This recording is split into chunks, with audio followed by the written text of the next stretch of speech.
안녕하세요. 오늘 저희가 여러분과 함께 깊이 파고들 자료는요. 케어휴 뉴스 김영래 편집장님이 매일 아침 6시에 전해주시는 거죠.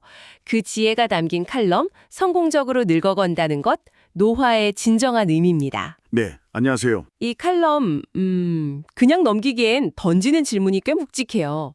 우리가 흔히 잘 늙는다, 성공적인 노화 이렇게 말할 때 그 성공의 기준이 뭘까? 혹시 너무 좁게 보고 있는 건 아닐까? 이런 생각들. 네, 그렇죠. 다들 한 번쯤은 해보셨을 법한 고민이죠. 네. 오늘 그 통념을 한번 제대로 파헤쳐 보려고 합니다. 정말 시의적절한 주제라고 생각합니다. 아시다시피 우리 사회가 정말 빠르게 고령화 사회, 아니 이제는 초고령화 사회로 가고 있잖아요. 맞아요. 속도가 엄청나죠. 네, 그러다 보니까 어떻게 늙어야 하나 이런 이야기들이 정말 많아졌어요. 근데 그 과정에서 성공이라는 말이 주는 그 압박감, 이게 좀 부담스러울 수 있다는 거죠. 아, 그쵸. 마치 노년기에도 계속 뭔가를 보여줘야 할 것 같고. 네, 꼭 그래야만 하는 것처럼요. 오늘 김영래 편집장님 칼럼은 바로 그 지점에 좀 의문을 던지면서 우리가 놓치고 있는 다른 모습들, 또 진정한 가치가 뭔지 이야기하고 있습니다. 칼럼 시작부터 아주 딱 핵심을 짚어요. 현대사회가 생각하는 성공적인 노화. 머릿속에 그려지시죠? 네, 딱 떠오르죠. 건강하고 활동적이고. 그렇죠. 질병 없고 활기차고 경제적으로도 괜찮고 그런 이상적인 모습이요. 근데 이게 과연 모두에게 현실적일까? 이런 질문을 던지게 되더라고요. 맞아요. 칼럼에 나오는 그 펄 샤크너 씨 사연이 딱 그 예시 같대요. 평생 건강관리를 정말 열심히 하셨대요. 식단, 운동, 진짜 철저하게. 네, 그랬다고 하죠. 그런데 갑자기 림프종에 또 희귀 폐 질환까지 정말 예상치 못한 병이 한꺼번에 온 거예요. 이런 분에게 건강하고 활동적인 노년이라는 그 성공 기준, 이게 무슨 의미가 있을까요? 그렇죠. 오히려 더 큰 좌절감을 줄 수도 있겠죠. 네. 이 부분을 좀 더 파고들어야 할 것 같아요. 바로 그겁니다. 그게 성공적 노화라는 개념이 가진 어떤 근본적인 한계, 이걸 보여주는 지점이에요. 샤크너 씨 같은 경우가 특별한 게 아니잖아요, 사실은. 그렇죠. 누구에게나 닥칠 수 있는 일이죠. 네, 아무리 애를 써도 피할 수 없는 질병, 사고, 노쇠의 과정, 이런 게 누구에게나 올 수 있는데 사회가 제시하는 성공 기준이 너무 높고 또 너무 획일적이면요. 이런 자연스러운 변화를 겪는 대부분의 사람들이 마치 나는 실패했나 이렇게 느끼게 만들 수 있다는 거죠. 아, 실패자라는 느낌? 네, 칼럼에서도 지적하듯이 1980년대 후반에 처음 그 successful aging이라는 개념이 나왔을 때는 분명 긍정적인 면도 있었어요. 그 전까지는 노년을 그냥 무기력하고 수동적인 시기로만 봤었거든요. 맞아요. 좀 부정적인 이미지가 강했죠. 그렇죠. 근데 이 개념이 나오면서 아니다, 노년도 능동적이고 활기찰 수 있다, 이런 가능성을 보여준 거죠. 신체 건강 유지, 인지기능 보존, 사회 참여 지속, 이런 구체적인 목표들을 제시하면서요. 인식을 바꾸는 데는 확실히 기여를 했겠네요. 네, 기여했죠. 근데 이제 한 30년 이상 지났잖아요. 그러다 보니 이제는 그 개념이 현실의 그 복잡한 모습들, 이걸 충분히 담아내지 못하고 있다, 이런 비판이 나오는 거죠. 특히 질병이나 장애, 경제적 어려움 같은 현실들을요. 그렇죠. 어찌 보면 노년을 무슨 성적표 매기듯이 평가하려는 것 자체가 좀 폭력적일 수도 있겠다 싶기도 하고요. 성공이 있으면 실패도 있는 거니까. 네, 맞아요. 그래서 칼럼이 새로운 관점이 필요하다고 딱 강조를 해요. 매사추세츠 대학의 미셸 퍼트넘 교수 말을 인용하는데 이게 참 와닿더라고요. 어떤 내용인가요? 노화를 긍정적으로 보려는 노력 자체는 좋은데 그렇다고 해서 그 과정에서 어쩔 수 없이 나타나는 장애라던가 사회적인 불평등의 현실을 외면하면 안 된다. 이 말이요. 아, 현실을 직시해야 한다. 네, 현실을 똑바로 보자. 실제로 칼럼에 나온 통계 보면 75세 이상 노인의 거의 절반이래요. 그러니까 2명 중 1명꼴로 어떤 형태로든 장애를 경험한다는 거예요. 거의 절반이나요? 네.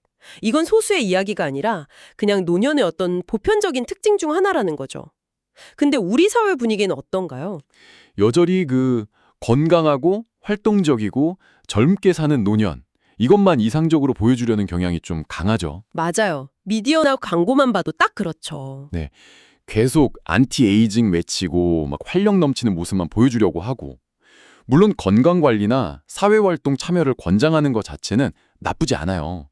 그건 좋은데 근데 문제는 그게 유의잔 정답처럼 여겨질 때죠. 칼럼에서도 딱 짚잖아요. 건강하게, 활동적으로, 사교적으로 살라 이런 조언들이 몸이 좀 불편하거나 경제적으로 여유가 없거나 혹은 좀 내향적인 분들에게는 오히려 소외감을 줄 수 있다는 거예요. 아, 그렇죠. 나는 저렇게 못 사는데 그럼 나는 뭔가 잘못된 건가? 이런 생각? 네, 맞아요. 그런 자책감을 줄 수도 있고요. 뉴욕 시립대 바브라 티터 교수의 지적은 더 날카로워요. 서구 문화가 이런 사회 기준에 못 미치는 노년을 실패자로 낙인 찍는 경향이 있다고요. 실패자 낙인이라 좀 심한데요. 그렇죠. 마치 노년이라는 경주에서 뒤처진 사람 취급을 한다는 거죠. 근데 노화는 경쟁이 아니잖아요. 그럼요. 점수 매겨서 등수 나누는 시험도 아니고요. 각자의 속도, 각자의 방식으로 변화를 받아들이고 때로는 한계를 인정하면서 그 안에서 자기만의 균형을 찾아가는 그런 여정으로 봐야죠. 여정이라는 표현 아까도 하셨지만 참 좋네요. 경쟁이 아니라 여정.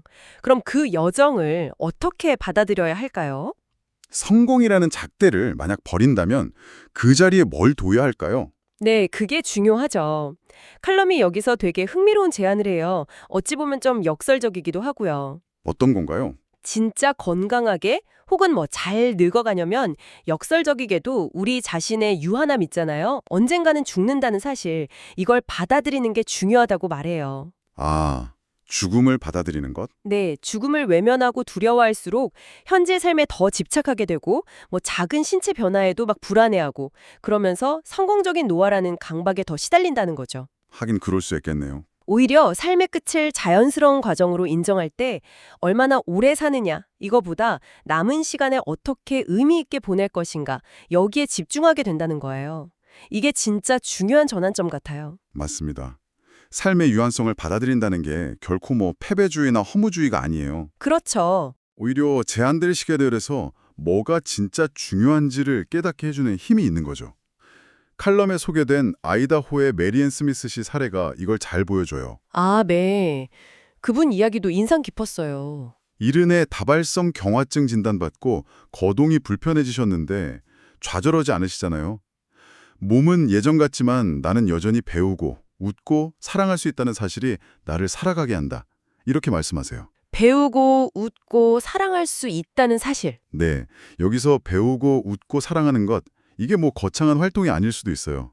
그냥 손주랑 영상통화하면서 웃고 뭐 새로운 요리법 배우고 창밖 풍경 보면서 자연을 느끼고 사랑하는 거, 이런 걸 수도 있죠. 소소한 일상 속에서 의미를 찾는 거군요. 그렇죠. 중요한 건 신체 능력이나 사회적 기준에 나를 맞추는 게 아니라 주어진 조건 안에서 나만의 기쁨, 나만의 의미를 찾아내는 능력. 이게 진짜 성공이라는 단어보다 훨씬 더 깊고 풍요로운 노년의 모습 아닐까요? 네.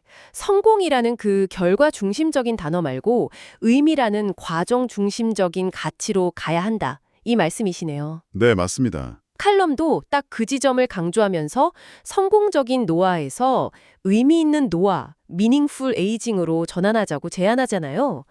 그럼 그 의미는 구체적으로 어디서 찾을 수 있을까요? 칼럼에서 몇 가지 힌트를 주죠.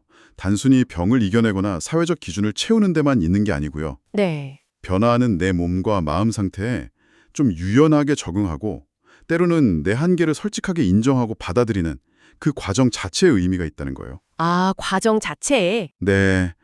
그리고 그 과정 속에서 느끼는 삶에 대한 만족감, 또 뭐 가족이나 친구, 이웃과의 깊이 있는 관계, 그리고 나만의 가치를 발견하고 추구하는 것. 이런 것들이 바로 의미 있는 노화를 만드는 요소들이라는 거죠. 관계나 만족감 같은 내적인 것들이 중요하군요. 그렇습니다. 여기서 핵심은 의미라는 게 남이 평가해 주는 게 아니라는 거예요. 외부에서 주어지는 게 아니라 아주 주관적이고 내면적인 경험이라는 거죠. 주관적인 경험. 네, 다른 사람이 볼 때는 아무리 좀 초라해 보이고 제한적인 삶 같아도 본인 스스로가 삶의 의미와 만족감을 느낀다면 그게 바로 가치 있는 노년이라는 거죠. 칼럼은 진정한 성공, 혹은 가치라는 건 외부 기준을 따라가는 게 아니라 자기 자신과 또 타인의 고통, 한계를 이해하고 공감하면서 있는 그대로의 나를 좀 따뜻하게 받아들이는 용기, 거기서 나온다고 강조해요. 있는 그대로의 나를 받아들이는 용기. 네, 어쩌면 노년기가 그 용기를 발휘하기 가장 좋은 시기일 수도 있어요. 젊었을 때 그 경쟁이나 성취 압박에서 좀 자유로워지잖아요. 그래서 삶의 본질적인 가치에 더 집중할 수 있게 되고요. 아, 그러네요. 있는 그대로의 나를 받아들이는 용기. 이게 비단 노년기뿐만 아니라 사실 저를 포함해서 우리 모두에게 필요한 이야기 같아요. 네, 정말 그렇죠. 자, 그럼 이 칼럼의 이야기가 지금 여기 우리 한국 사회를 살아가는 우리에게 던지는 메시지는 뭘까요? 칼럼 마지막 부분에서도 이걸 짚어주잖아요. 네, 맞아요. 한국 사회 역시 초고령화 시대로 엄청 빠르게 가고 있고, 그래서 단순히 오래 사는 거, 롱제미티, 이걸 넘어서 어떻게 잘 살아갈 것인가, 이 웰빙에 대한 고민이 깊어지고 있다고요. 네. 평균 수명 늘었는데 그러한 시간을 어떻게 의미 있게 채울 거냐. 이게 이제 정말 우리 모두의 과제가 된 거죠. 더 이상 미룰 수 없는 과제죠. 네, 그렇습니다. 이 칼럼은 우리 사회가 노화를 바라보는 방식에 좀 근본적인 성찰을 요구하고 있어요. 지금까지 우리 사회는 너무 오랫동안 노년을 약간 관리해야 할 문제 또는 극복해야 할 쇠퇴로만 본 경향이 있거든요. 네, 좀 부정적으로 본 측면이 있죠. 그렇죠. 하지만 노화는 그냥 자연스러운 삶의 과정이고 그 안에는 쇠퇴만 있는 게 아니라 성숙, 지혜, 그리고 새로운 의미를 발견할 기회도 같이 존재한다는 거죠. 기회, 네. 칼럼의 핵심 메시지를 다시 한번 정리하면 개인의 가치를 오직 건강 상태나 사회경제적 지위로만 평가하는 시각에서 벗어나야 한다는 겁니다. 눈에 보이는 것 너머를 봐야 한다. 맞습니다.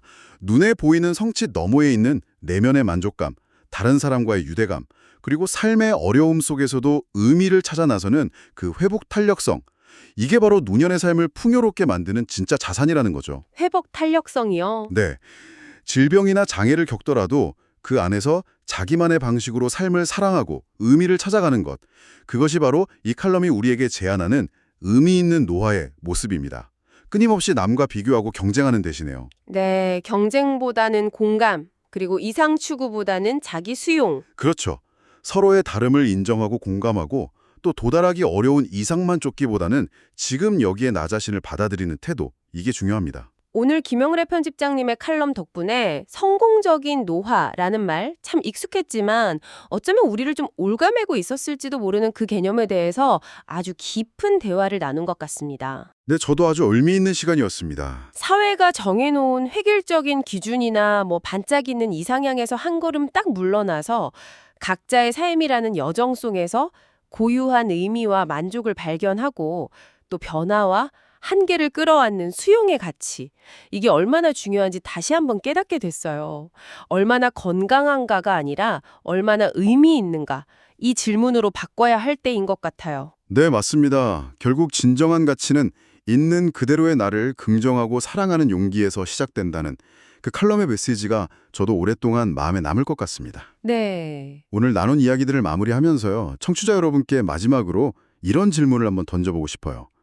우리 사회가 노년을 성공이나 실패로 평가하는 시선에서 벗어나서 각자의 고유한 여정으로 존중하려면 개인적인 차원을 넘어서 사회적으로는 어떤 변화가 필요할까요? 아, 사회적인 변화? 네, 예를 들면 노년의 다양성을 존중하는 미디어 환경을 만들려면 어떻게 해야 할지, 혹은 노년기의 어려움을 개인 책임으로만 돌리지 않고 우리 공동체가 함께 지원하는 시스템을 만들려면 어떤 노력이 필요할지, 오늘 칼럼이 던진 이 화두를 바탕으로 여러분 각자의 자리에서 좀 더 넓은 관점으로 고민해 보시는 건 어떨까요? 네, 좋은 질문입니다. 이것이 오늘 우리가 함께 나눈 지혜를 또 실천하는 다른 방법이 될 수 있을 겁니다.